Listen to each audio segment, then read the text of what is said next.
The Midnight Ride.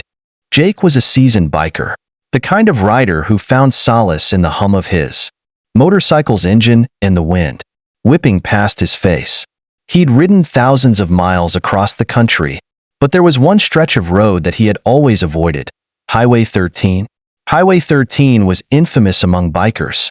It was a lonely, winding road that cut through dense forests and steep cliffs.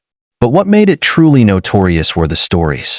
Rumors circulated about strange lights, ghostly apparitions, and accidents that defied explanation. Some said it was cursed, others claimed it was haunted.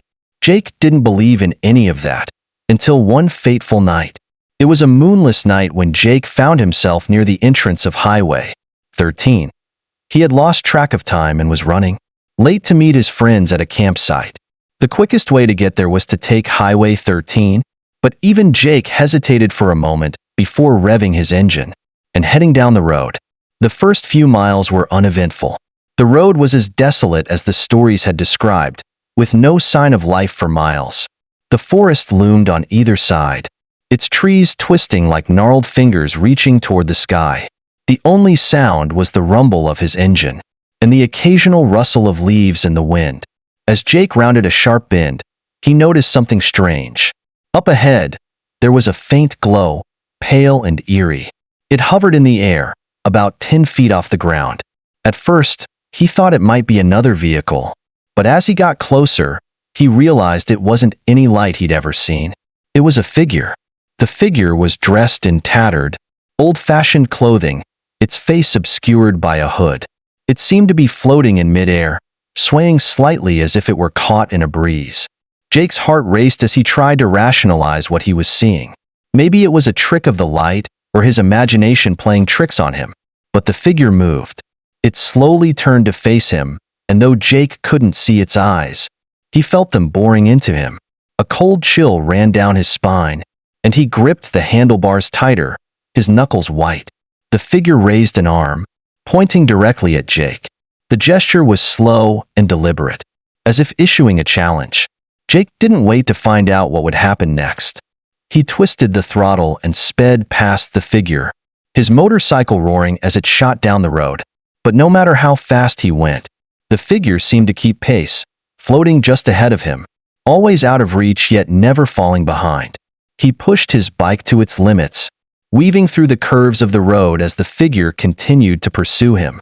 The air around him grew colder, and the trees seemed to close in, their branches scratching at him like claws. Panic set in as Jake realized he couldn't outrun it.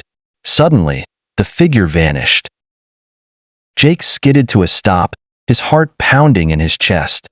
Just the dark, empty road stretching out before him.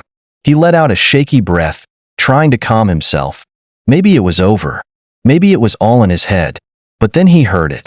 A low, guttural growl. It came from behind him, and as he turned, he saw it, two glowing red eyes staring at him from the darkness. The figure had returned, but this time, it was different. It had taken on a more monstrous form, its body twisted and contorted, its face a mask of pure malevolence. The growl grew louder, echoing through the night as the creature began to advance. Jake's instincts kicked in, and he gunned the engine. But the bike wouldn't start. He frantically tried again and again, but the engine sputtered and died. The creature was getting closer, its red eyes burning with an otherworldly light. Desperation took over, and Jake abandoned his bike, running down the road as fast as he could. The creature gave chase, its growls turning into bone-chilling howls.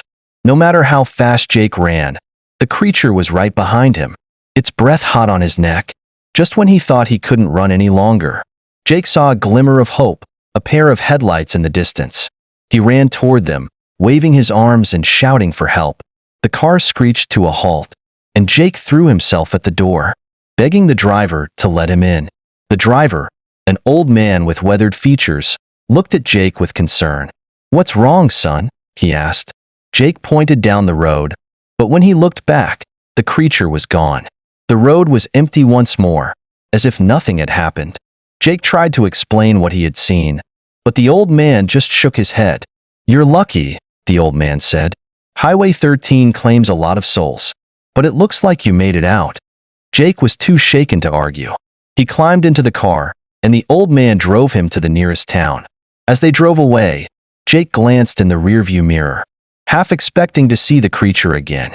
But all he saw was the dark, empty road stretching out behind them, disappearing into the night. And from that day on, Jake never rode Highway 13 again. The stories were true, and he had no intention of tempting fate a second time.